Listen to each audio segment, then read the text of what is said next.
Hey guys, welcome to the channel. And this is Biznatski, and you can call me Biz for short. So, I started playing War Thunder almost 3.5 years ago, or maybe a little more back in 2017. And ever since I started playing this game, I got hooked. So, when I started playing this game, I first started off from the arcade battles and I played it casually, but then I started. The more experience I got, I started uh, getting the idea that maybe the vehicles in this game can be used in a much more uh, effective manner when it comes to realistic battles. So I started watching some videos on YouTube of people playing tanks in realistic battles and started learning how to use these vehicles in realistic battles. And eventually I shifted over from the arcade battles to realistic battles. And so right now I have around 77 days of experience flying the fighters, 2 days in bombers, 3 days in attackers, almost a day in more than almost 2 days in helicopters, 34 days in tanks, 9 days in tank destroyers, and so on. I haven't been able to get into the naval side of War Thunder, but I do want to learn it. I do want to go and experience the whole naval atmosphere, but I just feel like I'm not ready right now. So far I'm sticking only to realistic battles when it comes to air power and ground forces. So I have almost 1,112 vehicles, I think, if I'm not wrong, if my calculation was correct, and almost 615 spaded vehicles. So I have a lot of vehicles in the game, and I started wondering, that all these vehicles that I have, I could totally make a video on them and maybe give some of the guys that don't have those particular vehicles an insight into how this vehicle might perform when you take it out on realistic battles. Because I remember when I started playing, every time I used to progress a rank forward, the entire meta changes. Like, you might have moved just one BR above, but you start facing tanks that you don't even know. So in the beginning, I wasn't so good at it, and I don't think I'm so good at it right now. But I think I have the experience in the game to understand how different battle ratings work and what I'm going to face, what the opposition is going to be like, what do I have to watch out for, and stuff like that. So I think that a lot of new players, when they start progressing through the ranks, they don't understand the different tanks they're going to face, how they're going to eliminate those tanks, what to watch out for. And the although the maps don't change in this game, which is kind of a sore point for the game, but um, the playstyle does change. So if you're playing tier 1 tanks and you get a map like Karelia, you're going to play it differently, and it's going to be much more dynamic. But when it comes to top tier, you play the same map on with top tier tanks. It's completely different. So with my channel, I hope to give you guys the preview of what's to come, or what you could expect in the future. And I think it might help. So I'm gonna go through all the tech trees that I have, and so I have top tier tanks in USA, although I haven't spaded out these Abrams yet, but I do plan on doing that. I have a habit of trying to spade vehicles as I progress, so all these vehicles that I've played in the earlier trees, I have either nearly gotten to spading them or have already spaded them. So I have a lot of experience with rank 5 and below tanks, and also rank 6 and above tanks. But when it comes to rank 7, I don't have all the tanks in all nations for rank 7. It's kind of it's pretty tough to grind a lot of tanks like that. It takes so much time. I think this is one of the problems of the game, that a lot of people cannot uh, populate the servers because of how difficult it is to grind up to the top. But still, nonetheless, I do have quite a bit of stuff even till rank 6 and 7. And I'm gonna slowly work my way up to rank 7 as well. So, like when it comes to Germany, I have till the level 2F4. In the USA, till the M1A1 and the ADATs. I did grind out the entirety of the USSR tech tree because the Russian tanks are just so much interesting. And I had mained the Russian tech tree, so I was inclined to complete this tech tree first.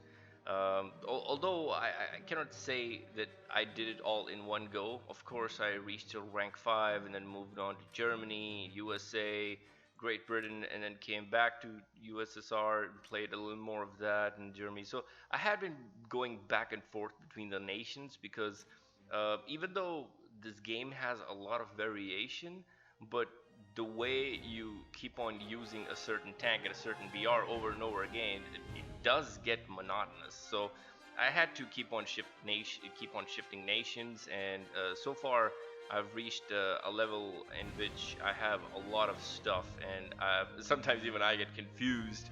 So that what I'm gonna play. So I thought to myself, let's make a YouTube channel. It's gonna allow me myself to figure out what I want to play, and also I would be able to give insight to the people who are just getting into it or are approaching a certain BR or a rank in which they are unaware of what they're going to face, how they're going to cope with the environment of that uh, battle rating.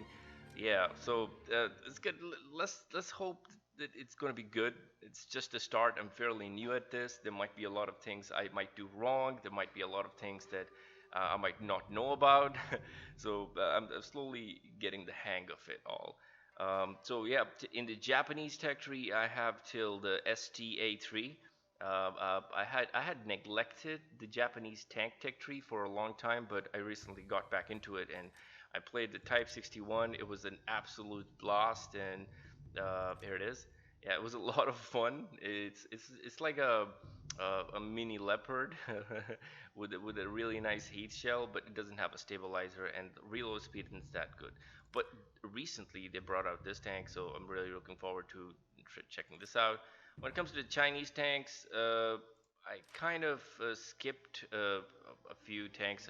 What I did was that I got the IS-2 off a test drive, and I grinded up to the first T-34.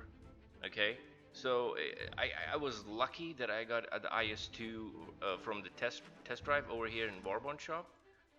Let's see, right here. Yeah, you can get a test drive over here. So I got lucky that I could get a day's worth of premium, so I just skipped through all the tanks that I have already played. Of course, I would play them sometime in the future, later on, to get the feel of these tanks over here. But what I did was I skipped over to T-34-85, and then because the T-34-85 is such a great tank in this game, and the Chinese have such a dynamic lineup. They have everything, the best of everything. USA, Russia, like you get the M18, T-34. So I just skipped over to these tanks and then slowly ran my way up over here.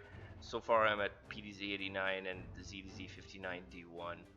When it comes to Italian tanks, well, I did play Italian tanks because they are fairly unique, and you can't find these tanks in any other tech tree. So I had an interest in learning about these tanks, what these tanks are. Like, for example, this one tank, where is it? Yeah, this one right here. It's got a 100mm turret armor. It's at 3.3. So it was a pretty good experience playing this tank. It's covered up with bushes. Yeah, I know a lot of people might hate bushes, but it's sometimes necessary. Oh no, not this one. Wait, not this one. There's another one that has a legit 100mm. Yeah, right here. This one, and we'll see. This one. No, wait. What am I doing wrong? Yeah.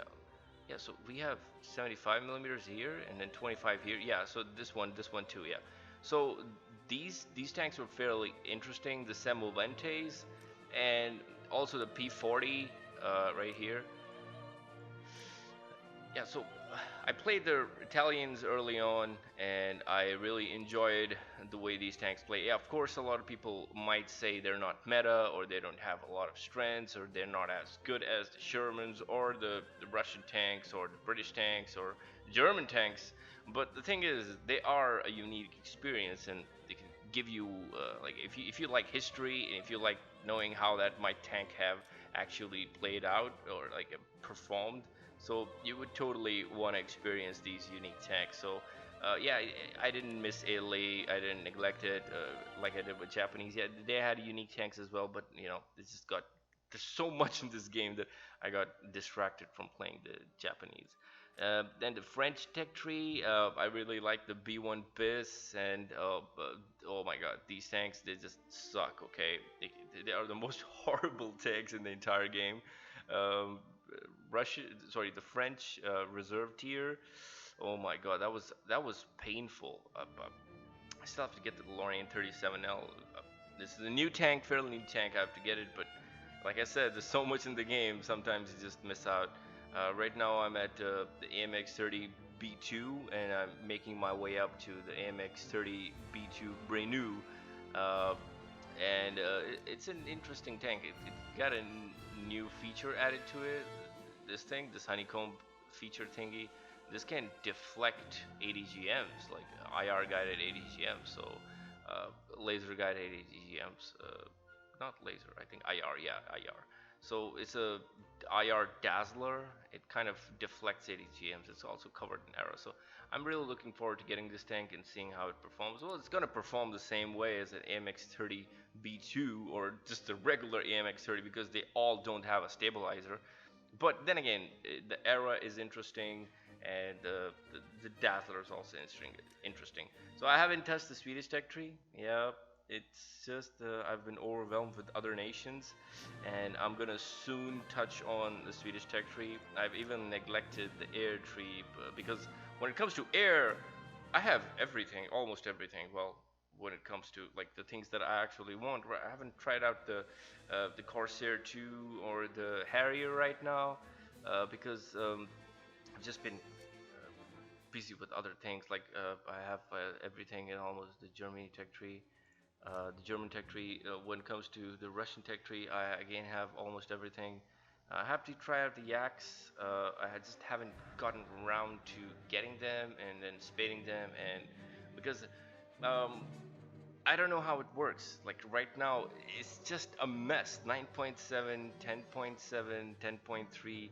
It's just a weird mix. Just trying to stay out of it till they fix it right now. When it comes to British tech tree, again, I have almost everything except the Buccaneer and the Harriers and the Jaguar. When it comes to Japanese tech tree, I got lucky. I got my hands on the J6K1. This thing is awesome. It's just a money printer. So yeah, I bought a few premiums over here, like the Japsair, the Key 96, the A7 M1, aced this, aced this, aced this, and I just kind of just skipped through a lot of vehicles. Yeah, I don't know. I just wanted to get the T2 early on, but when I got the T2, when I got to the T2 was already out of being meta. But it's still a really fun jet, and these days at 10.0, this thing is doing pretty good. I also got the F4EJ Phantom. Uh, don't have the AIM-7Es for it, but eventually I'll get there. Eventually, hopefully, yeah. So when it comes to Chinese tech tree, I want the Q5s, but the grind has been just it's been pretty tough. Um, so the Q5s, I'm up till J4 F104G, and I'm really looking forward to getting the J6A, the J72, the Q5A, and the Q5 early. I've made it almost 90% through the tech tree, and it's just these four vehicles left, these four planes left that I have to get, so I can experience the whole the Chinese, the actual Chinese vehicles. When it comes to the Italians, I have almost everything. I haven't flown out F104S because this doesn't feel right. Like I don't know how this thing. It doesn't even have flares. And let's see, does it have flares? Yeah, it doesn't have flares.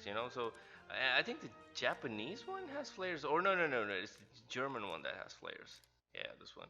So it's like it- you're up against R60s, AIM-9Js, AIM-7Es, and whatnot, R3Rs, and uh, you don't have a lot of options. Yeah, sure, you get two AIM-7Es, but I mean, uh, AIM-9Bs to complement AIM-7Es, it's just you are gonna be really miserable playing this. So I kind of have a habit of avoiding something that is in the game that hasn't reached its prime. A lot of vehicles from rank 5 and below have everything that they're supposed to have, but a lot of vehicles, what I like to call it, the prototype area, like the rank 6 and 7, like, they are not actually prototypes, I understand that, but I like to call it, it's like the War Thunder's prototype zone, in which all the vehicles sometimes are nerfed in some ways to make them adjusted into the environment. Like for example, the Japanese Type 90s, they're supposed to have like almost a 3 second reload, but they don't. They have a 5 second reload. When the autoloader in real life can reload shots up to 3 seconds. So um, yeah, so I like to call this area, the sixth and seventh rank, the War Thunder's prototype zone, in which they kind of put in vehicles, nerf them in some ways, however they feel is going to fit the meta or add balance, comrade. Yeah, so where were we? Yeah, aviation right here. So for the Italians, I have till F104S. I really like the G91YS. I'm really happy it got to 9.7.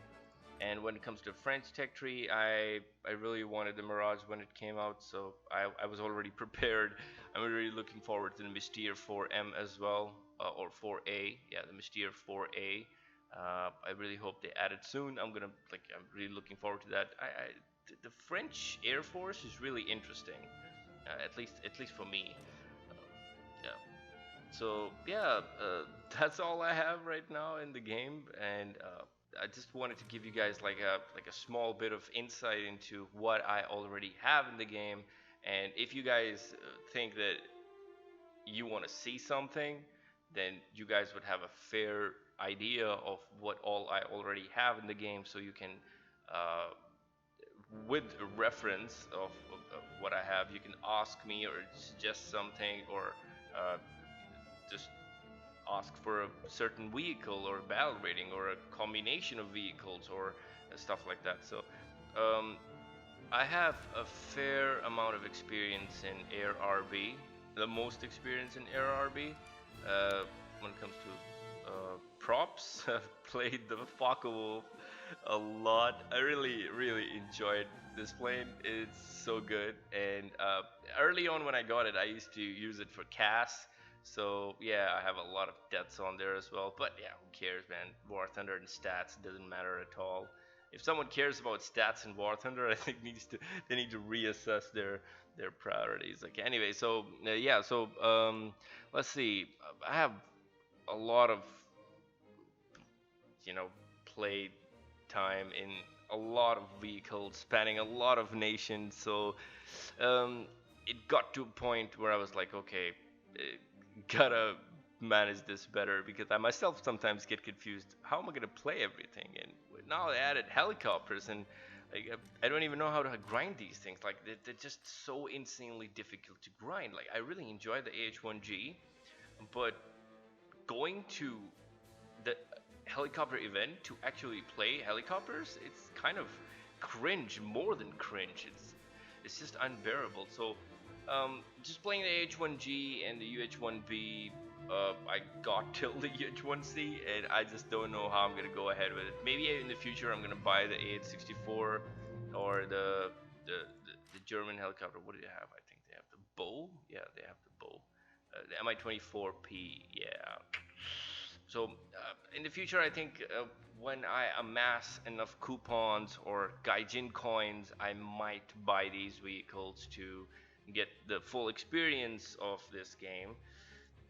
Right here, I played a lot of MI4, and I grinded out the MI-24 with this in ground forces realistic battles. Sometimes I would go to the events if I really wanted like a dedicated time to get a different module or modification for the helicopter. But when it comes to Mi-24, I really enjoyed this thing because it flies really fast. It's got these phalanges that have incredibly long range for its BRs, 4 kilometers. These are the most longest ranged ADGMs at that BR, and you can just practically stay at the fringes of the anti-air, the SBAAG's ability to take you down. So even if you are there and you're being engaged, you can easily evade them. Even if you're in hover mode, just gently sway left and right. So I really enjoyed the phalanges, and I got the Mi-24V. It's been a little difficult to play this thing, but I think it's just my impatience. I really need the new Storms and the R60Ms because the R60s don't really work all that well because they're not all aspect, and you would have to get on the six of a plane to shoot it down, which is pretty difficult because every time you get boom and zoom attacks on you by other planes. So if you have the all aspect missile, that's pretty good. It also has flares and the IRCM warning, so that's pretty good too. When it comes to the British helicopters, I got the Scout and played the Scout a lot. It's and also I've been like playing 8.3 and above quite a bit. So yeah, it kind of it's not a bad helicopter. It's not at all a bad helicopter. It's pretty small. It's got 480 GMs. You can practically get 4 kills if you choose your targets right. If you maneuver across the battlefield and position yourself in a manner that you can engage them without being engaged. Engage yourself. Just stay hidden, treetop level, or sometimes just hit and run tactics. Japanese, no, I haven't tried these helicopters so far. Chinese don't even have helicopters. Italians recently got helicopters, and they're pretty damn interesting. I haven't bought them yet. I mean, even though they say that this has got to be the shittiest helicopter, but I think that these Type 23 snaps, they are pretty good. If you can get the hang of it, they go pretty straight. They have a really good accuracy. So I will try it out soon. And this is the A109 Augusta. This is just an iconic helicopter, and I would love to play this in the future if I'm able to get it because 390,000 RP for a helicopter. Oh my god. Okay. Yikes. Okay, so the French. Now, this is really bad, like what they've done over here. I really don't know why they did it. The H-34 as a starter helicopter is this. It has got to be the worst helicopter in the game. People might say that Mi-4 is a struggle bus, but this thing is just the worst. I don't even know what they were thinking. I think that they need to move the the Alouette 2, SA313B, in this position and then move it up here. So if someone actually wants to play this shitty helicopter, they can grind it, but don't force them to play this because this is just a bad helicopter. It's just 280 GMs. I did see something about it carrying 480 GMs, and someone submitted a bug report to Gaijin about it, but I don't know. But this thing doesn't deserve to be here. Maybe just throw it out of the game or whatever. It's just, or maybe just make it better or something. But the best solution that I see is to move Alouette 2 over here because it is a truly French helicopter, and they're making us play the American helicopter. Or just put this in the American tech tree. Why are you giving them AH-1G, which is practically more powerful than any 8.3, 8.7, or even 9.0 helicopters? It's got a shit ton of HWARs. It's got that 40 millimeter grenade launcher, but I don't understand the logic, man. Anyway, so yeah, that's what I think. So I'm really looking forward to getting the Gazelles and the Tigers, but it's gonna be a long way. Just don't know how to spare time to grind out these helicopters. But let's see what I can do. Let's see. Okay, so yeah, this is a bit of my overview, and yeah, another thing, like so far, getting all these vehicles and everything. I was doing some research and I just checked out my player profile on over here. I have earned a lot of SL, and I am still standing at 3 million. So yeah, this game is pretty tiring, but yeah, if you just find a sweet spot and play it for a good few weeks, yeah, you do recover that SL. but if you keep on buying stuff and if you expect to really own everything in the game, I think it's somewhere in the ballpark of 500 to 600 million silver lions to own every vehicle in this game and expert a lot of them that you actually want to expert, because obviously vehicles that don't require good reload speed or other things, you wouldn't want to research them. Like for example, with autoloaders, you don't want to expert them because everything else just works out fine. Just position yourself fine, and um, you can keep the reload speed to 5.0 seconds or whatever the autoloader speed is. So yeah, somewhere around 5 to 600 million silver lions to get every single vehicles in the game. Woo, that's a lot. So anyway, so yeah, this is a bit of a trailer of my channel, and what all things I can possibly play out and showcase to you guys. So yeah, hope you guys enjoyed that. See you guys in the videos to come.